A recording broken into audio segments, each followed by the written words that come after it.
Hey guys, welcome to Coding After 30, and in this video, again, we're going to talk about this question: can you become a web developer in 6 months? Well, the answer is definitely maybe.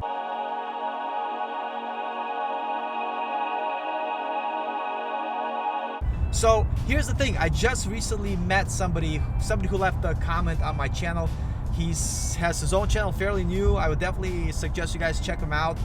It's called Code Life with an F with Charlie. So he talks about his experience going to boot camp. He's actually going to Dev Mountain. You're probably going like, here you are, Paul, talk about boot camp. So you said they're not worth it. Well, let me tell you this.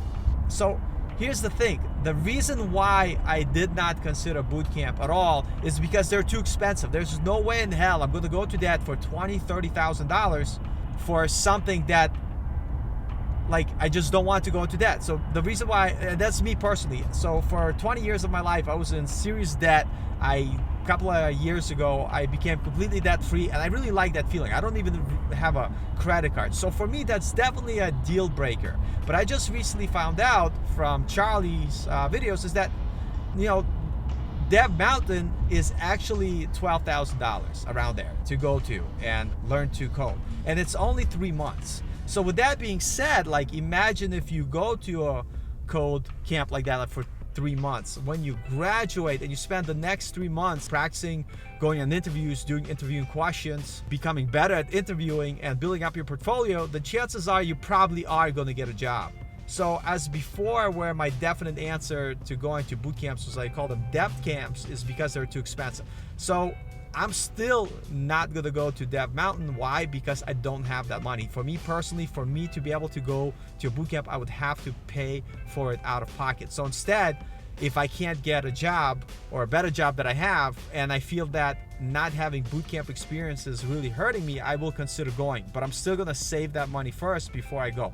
With that out of the way, definitely check out Charlie's channel, because he's talking about his experience in, you know, going to a bootcamp, going to Dev Mountain. So if you're thinking of considering, he would be a better person to follow, because I am not a bootcamp and I'm still not going to go. But with watching his channel, learning more about Dev Mountain, and actually here in Austin, there's another bootcamp called, I think it's called Austin Bootcamp or Austin Code Academy. It's also around 12 grand, also 3 months, part-time, something that I could do while working. So if everything fails for me and I can't improve my current position to get a better job, I'll probably consider going to bootcamp. But again, I will only pay for it out of pocket.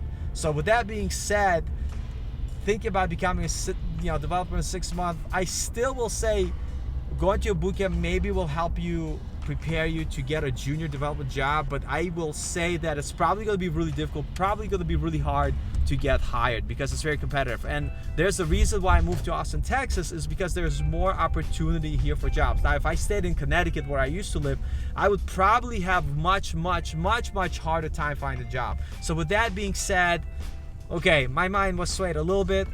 Maybe boot camps have some sort of value, but I've never met someone from boot camp, in my opinion. So here's the thing: besides going to boot camp, why do I bring Charlie up, and why am I making this video? Because I think it's important to have a community that you build with like-minded people that allow you to stay motivated and help you to work together towards your goal. We both have the same goal. We both want to become developers, and we're both older, you know what I mean? So it's perfect. So with that being said, you want to find a community that allows you and gives you support, you know. So with that being said, I was thinking about it, and I'm kind of entertaining the idea of starting a channel on, what the hell is it called? God damn it.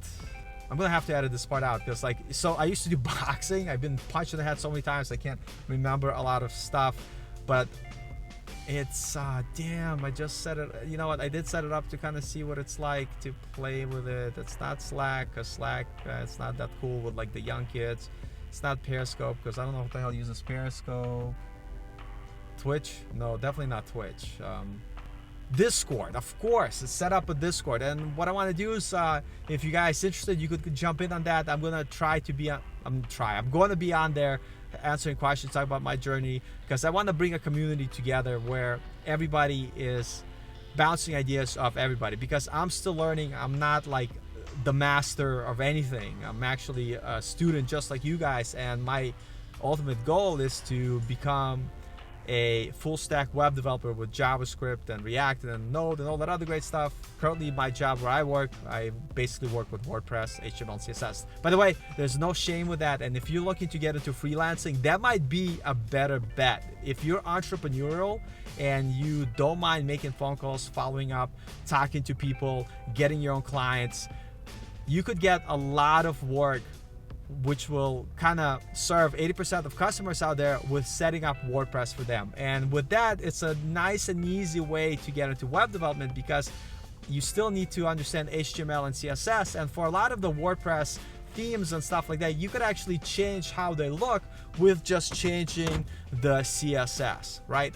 So that's another good path, and I'll talk more about it. I'm still kind of like, those are the two paths I'm pursuing together. Like, hey, I want to be a freelancer, work remotely, what I'm doing now, working with WordPress, HTML, and I had to learn a little bit of PHP, but not much, just the way it pertains to WordPress. But I actually love JavaScript and React, and I want to be a full stack developer with that. So I pursue two things at once, not saying that's the best idea, but it's great.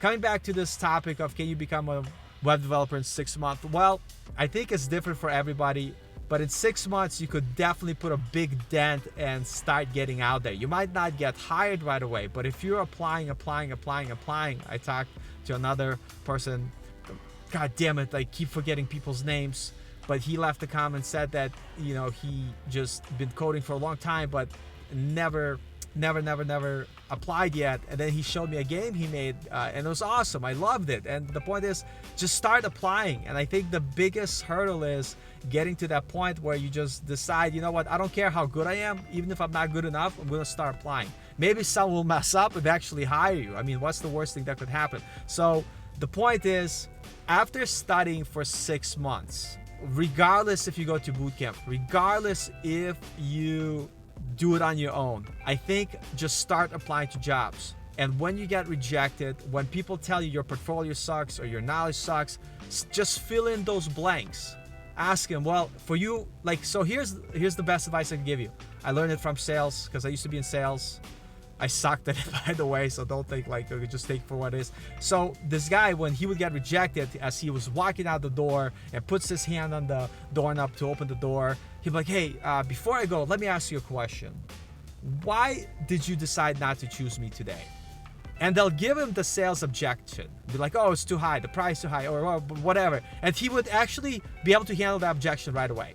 But that's a great tip for you guys. So once you get rejected on the interview, I'm actually gonna use this all the time. Once you get rejected on the interview and you're walking out the door, be like, hey, let me ask you a question. Why is it that you did not hire me today?